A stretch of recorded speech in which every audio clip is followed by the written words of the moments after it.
Well, thank you all for joining me today during this breakout session. I want to say a quick thank you to the Family Cafe for my first presentation as a presenter here. I've been coming to the Family Cafe for about 4 years now, and this is my first presentation in over a year in person because of COVID-19. So if I'm a little rusty, please forgive me, because it's so different from virtual presentations. And then going back and forth, it's pretty interesting. So today, I am going to talk to you about my newest venture, because I wear many hats in my life and throughout the beginning of my career and growing into different roles and taking on different opportunities. It has led me to many different ventures. And this one I'm very passionate about, which is employment for people with disabilities, especially for the job seeker. As a person with cerebral palsy, and as a person that has survived many challenges like cancer, abuse, and everything that you could think of, I've been through. I've overcome it, but the two main things that keep becoming an obstacle over and over has always been transportation and employment.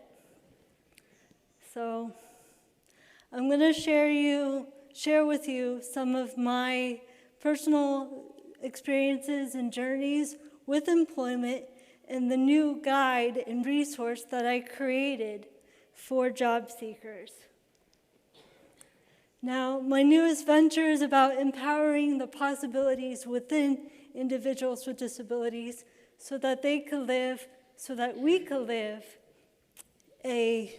our best lives in every form of way, whether it be through education, whether it be social events, activities, whether it be getting access to transportation and having the opportunity to be active members in our society and within our community.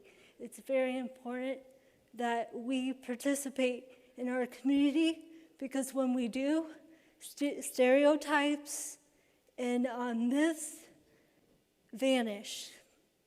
So if we're not in our communities, people won't see what we're capable of. They'll continue with those stereotypes that they may have about us. Now, this previous year, in 2020, we all faced COVID-19, and job seekers had many challenges. And that's what made me realize that I needed to create something to help job seekers through this time of the unknown. Many job seekers faced hiring freezes, layoffs. They also had to decline jobs due to health and safety. And now that we're post-COVID-19, we're learning how to adapt and change to the new normal. But it also has made us more self-aware of our abilities as job seekers. It has allowed employers to become innovative, to allow people with disabilities try assistive technology, to be able to work from home, which is something that a lot of job seekers with disabilities have been wanting for a while. And remote work is like a reasonable accommodation, but to have the whole world and to have the whole nation do it, it really shows you that what we're capable of doing. I'm going to speak about some of the adversities that I faced that have led me to where I am today as far as the job search goes. throughout my job searches and throughout my experiences, I've always used these 4 concepts, which is self-discovery, employment exploration, empowering myself or the job seeker in this case, and finding employers that actually want to empower individuals with disabilities, giving them a shot, allowing them to not just have a job, but to advance in the job is so important. I don't believe that a person should be working minimum wage forever or for 5 years. If they've been there for like 10 years, they should be moving up in different positions, not staying in one position forever. I think it's just, not allowing the person to show their true potential and ability. And I'm going to go back. In 2017, actually in 2014, I graduated from FIU, Florida International University, with 2 bachelor degrees, one in sociology and one in international relations. And after I graduated, I interned for several state senators and some federal state senators for their campaigns, and I worked in their office, but I always had internships and volunteer work. And when I went to go to apply for jobs, they wouldn't count that as work experience. They wanted somebody that actually had work hours and real tasks, they say. And it bothered me because I had all these, I've been on all these councils, and I've done so many things throughout the state, and I had my resume. They wouldn't read my resume. They would, when I go to meet them and give my resume, they look at the walker, and I see them put the resume to the side. And I would have to go back and say, I need you to give that to your HR, your human resource manager. Or, for example, when I go to an interview, sometimes I would meet with different employers. They would sit with me, they would talk to me, but they would always say these 2 things to me. You're doing so well for someone like you. And I'm like, what do you mean, someone like me? I'm just like you, trying to, get a job so I can live a normal, decent life, and get out of poverty. Because back then I was on SSI. And there's some myths to SSI, and there's some truth. You can work while on SSI, but it's how much you make an hour that affects your benefits. So if you make too much, you could lose. If you make too little, great. Then you stay within the system. And what I found, too, as I was being interviewed for several positions, is that it was cheaper for the employer to keep me on Medicaid versus being on their benefit, their company's benefits. So they would tell me, oh, it's okay for you to stay on Medicaid. We'll hire you for 15 hours. So there's some things that I think we need to work on as a society. We need to start educating our employers. And that's part of the reason why I created the guide. It's not just for the job seeker, but it's for the employer, to actually show them what it's like as a job seeker with a disability and the challenges and barriers that we have to face. And I have a visible disability. Imagine what it's like for a person that has an invisible disability. It's just as hard and maybe twice as hard. Always know that through adversity comes bigger and greater things in the long run. It may seem dim and dark at times, but when you go through those experiences, you learn what people actually think about our population, and how that motivated me to be like, you know what? I'm going to prove these people wrong, that people with disabilities do want to work. We want equal pay, and we want to just be like everyone else. We want to have a house or an apartment. We want to have someone to love. We want to be able to get to work on time. And we just want to live our lives. Now, for job seekers, I tell them to self-discover themselves, find out what their interests are, what they like to do, what they're passionate about, what are their talents, what do they want to learn, or what have they learned through their experiences. And that matters. Ability, what comes naturally to them?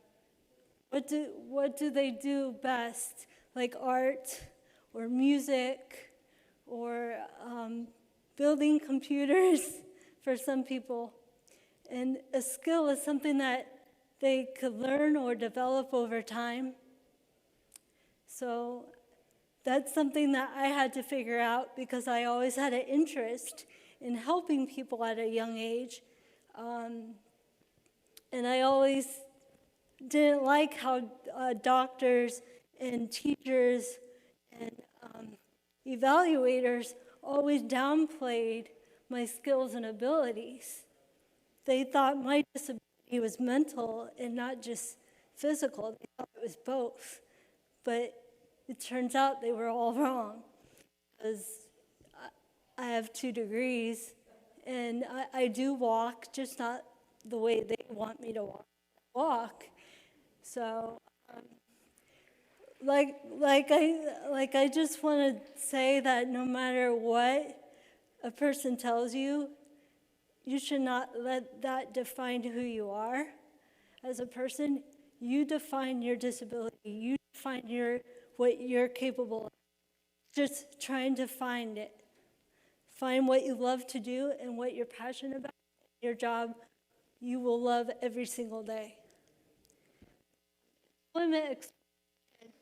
What is the purpose of work? Why do we work? Do we work for money? Do we work for helping people?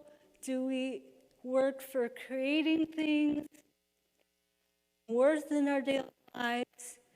That is something that people with disabilities, we strive to help others so that the next generation doesn't have to go through the same obstacles as we are going through today. And that's my purpose. It's finding your purpose, your principles, your values. It's about finding a mentor or your support system. It could be friends that you trust. It could be family. It could be your significant other. It could be whoever you trust that's behind you, that believes in you. And it's also about deciding what type of work do you want to do. Do you want to do part-time? Do you want to do full-time? Do you want to do seasonal, temporary, or self-employment? You are capable of all those things. It's just deciding what is right for you and your abilities and your situation, because every person's situation is different. And I want to make that clear too. Not everything I say is always correct. It's correct for my case, for my situation, and for my journey. Questions at this point? Is there any questions that you may have? Can you tell them what you do now? Okay. It is very much in my journey, and thank you, David. I started in 2017. I applied for Ann Stork Center in Fort Lauderdale, and what I do there is I'm an advocacy coordinator for the transportation program that we have. It's called a Right-of-Way. And then our secondary program is called Mobility Connection. And I help coordinate the transportation. I actually teach individuals with disabilities how to use different modes of transportation throughout Palm Beach and Broward County, and sometimes throughout the whole state, depending on what they need, or finding them resources that help them access transportation, or as well as advocate on transportation issues. And then my second job is my full-time job. It's with the Florida Division of Vocational Rehab. I'm a VR technician for Area 4, 15D to be exact. And that has opened the doors to full benefits and helping people find employment with disabilities. And they really strive on helping their employees be the best that they can be. They actually want their employees to advance and not just stay in one role throughout the agency. And that's what I found interesting about VR. And that's what made me think about job seekers and what they go through, and how I meet job seekers frequently now. And I hear it from parents that, you know, my child just got a job at Starbucks or Publix, but the parent would like them to see them move up instead of just being a bag person or a stalker, stocking the shelves, stuff like that. So it makes you, my job makes me appreciate what I have, but also I try to find ways to give back. And this is my way of doing it, creating resources. So I created the Employ to Empower guide that actually helps the job seeker to developing a network, to finding where to find jobs, to writing resumes, to how to talk to employers about their disability. I also, in the guide, talk about SSI, SSDI, the differences of that and how it impacts when you are employed. It goes through every stage. And I also talk about how to decline a job, and how to accept an offer, because that's important too. Who knows? The person with the disability may not want that job. So how do you politely tell them no in a nice way? So that's what I do right now. And transportation and employment go together, and you can't have employment without transportation, and many people forget that. So I try to bring awareness to that too. So. What is the cost of this guide? On Amazon, it's $20, but it's like 62 pages long, and it took a long time to create. But on my website, it's like $15. So, and if you don't, have the funds for it, just give me a call and I'll send it to you. It's available everywhere. Yeah, so it's not just Florida specific. Exactly. It's very general, so it could be used anywhere. Yes. Well, congratulations on your book. That's an awesome accomplishment.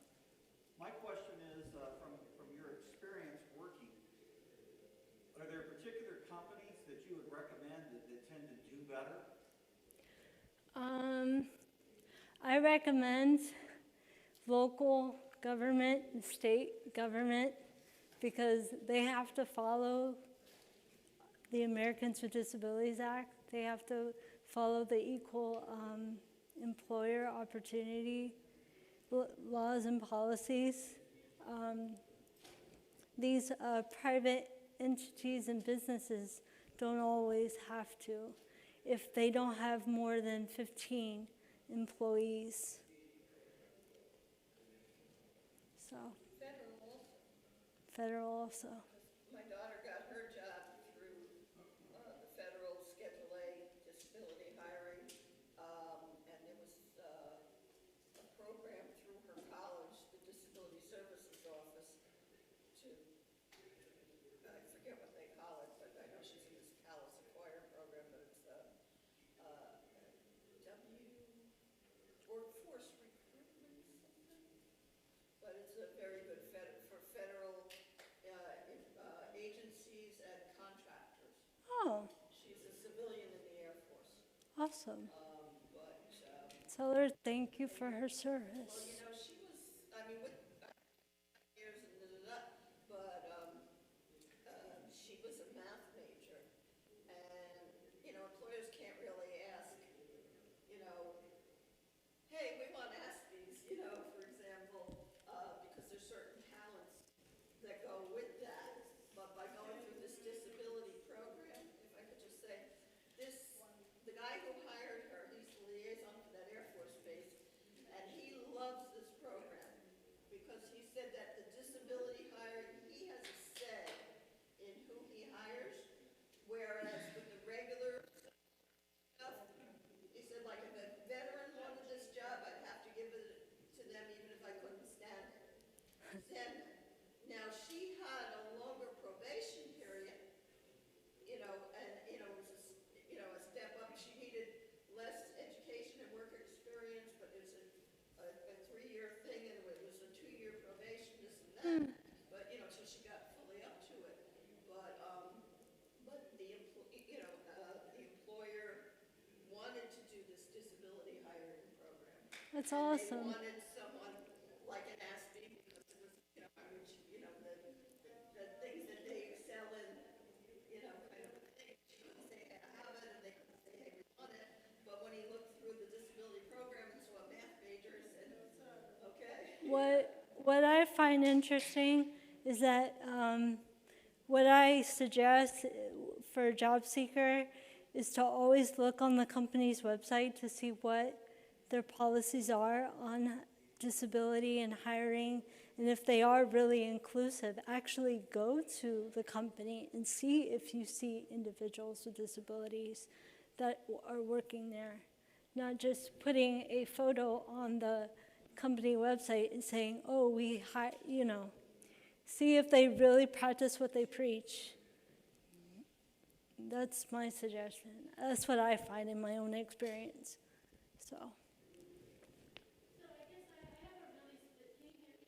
Sorry, I have a specific question. So I have a daughter, she has Down syndrome, she's gonna be 23 shortly. She's worked at Publix bagging for 5 years now. But, she goes every review, including the day before we came here, they give her a 25-cent raise twice a year. But she keeps asking, she's so sick of bagging. Like, 'cause it's so repetitive. I mean, so she is really good and smart enough. Like, we came on Thursday and helped bag everything for this conference. She spent the entire day, picking up from the lineup and bagging things. So she's intelligent enough. I don't doubt that for a second. But I can't seem to, I can't support her in asking for trying to get to move somewhere else and do something else in that company. What do you suggest for getting their attention? Because they just look at her, she's just like the pet. She's the store pet. This is the truth. Talk to me after, because I may know a few resources that you could use. Folk rehab can be helpful too. Yeah. Frustrating for her, so I'm trying to find, that's why I came Yeah. to listen today to hear what you have, because she wants to do more, but I feel like there's this ceiling over her, where she's gonna be. Yeah, you don't want her to be the token of the store and used. Once you feel that way, that's when that's a signal that you either leave it or deal with it or find another avenue to get through that hurdle. I've been there, done that too.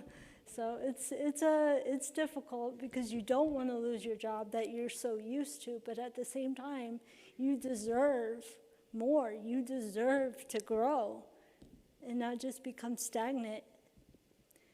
So what I have here is many job seekers don't know their rights. They don't know about the Americans with Disabilities Act.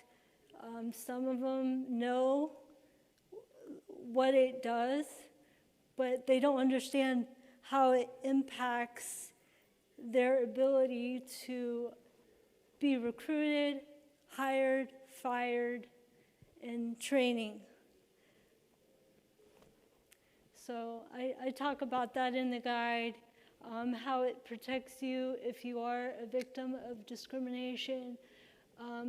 You cannot be discriminated against if you're able and qualified to do the job. If you could do the job and the task that it asks you to do, you cannot be discriminated against.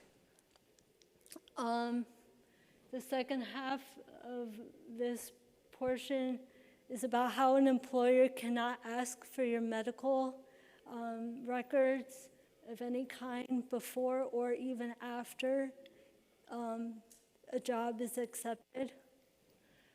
It is wrong of them to do so. You do have the right to self-disclose, but it's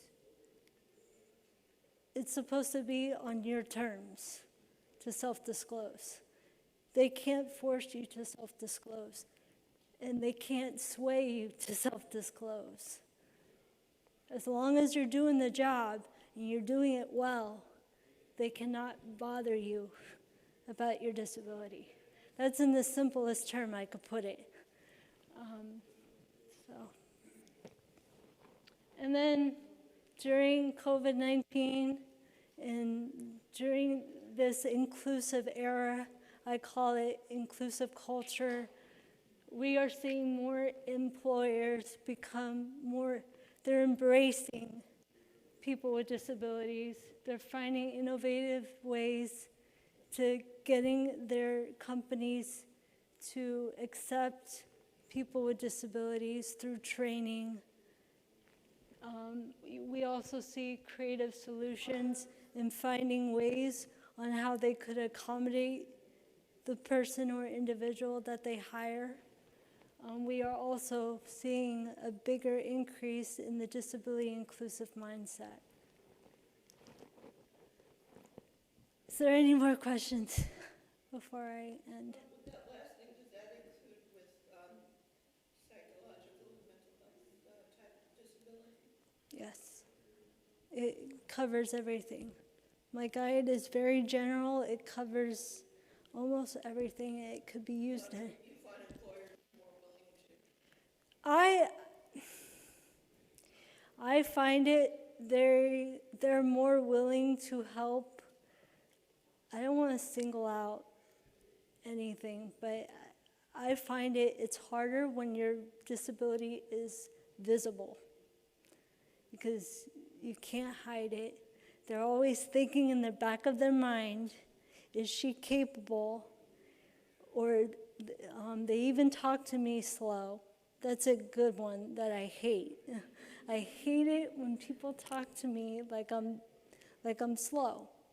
So I show them how quick I'm thinking because I memorize everything that they say to me. And I practically recite it back to prove to them that I am quicker than you think. And I also talk to them slow right back to see how it makes them feel. Because it's not only that too, it's the fact that I don't look my age. I'm turning 34 in a week, but I look like I'm 17 to 20 years old. So they treat me like I'm a kid. And I have to tell them, no, I'm not a kid. I've done that too. I had to tell them my age and everything.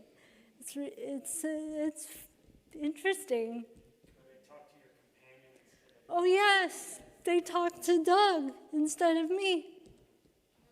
or they whisper, or they'll speak lower around you like you don't hear them. Yeah, exactly. David knows. So that you're reinforcing their vision that you have multiple. Yeah, because of the CP, I do have some processing issues, but it's not with words, it's with numbers. So I will never take a job. I know my weaknesses, and that's another thing too I talk about in the guide. Know your strengths, know your weaknesses, and what you can improve on. And I know that I have math dyslexia. I'm not going to take a job that is strictly math-based. I will never do that. That's why I have my significant other. He's the math whiz, and I'm the writing and communication whiz. So, yeah, and my significant other, do you mind if I tell them what you have, Doug, or no? He has autism, and he's going through a period where he's transitioning into finding jobs. And employers are like, I find it so odd in a way because I help him apply for jobs, and he gets interviews left and right away. And when I apply for jobs, it took me 600 applications to finally get this job that I have now. And I've only got like 6 interviews, and out of the 6 interviews, only 1 was interested. And for him, it's so much easier, and I wonder why that is. It's because his disability is invisible. That's just the way it is. Now, my daughter is 16 years old. Disability is invisible, and that creates a whole nother issue. He's Yeah. facing that. I am very concerned for her safety. I am concerned that she might be exploited. I'm concerned that she might be taken advantage of. Any advice? We have a mom in the back that has somebody working. As we take on the world and help them to be and do the best that they can, but also the fear that people are going to take advantage of. I've experienced that too, in little ways, subtle ways. But my best advice to you is make sure she knows her rights as an employee at that company. Self-advocacy is a big thing, how to assert herself in a way that's appropriate. I know for myself, it's hard for me to trust people. I don't trust anyone but God because of what I've been through. But I find along the journey that there's going to be people that are going to mislead you. There's people that are going to actually have your best interests at heart. And it's best for your daughter if she could find a mentor, someone that's in her field, someone that she could ask questions, someone that would advocate for her on her behalf. I was lucky to have that. If I did not have that mentor, I wouldn't be standing where I am. I wouldn't be where I am today, having a house, having a full-time job, having 2 degrees. He pushed me beyond my limits. He's still pushing me because in August, I'm gonna go for my master's. I've decided to take that leap of faith and do it.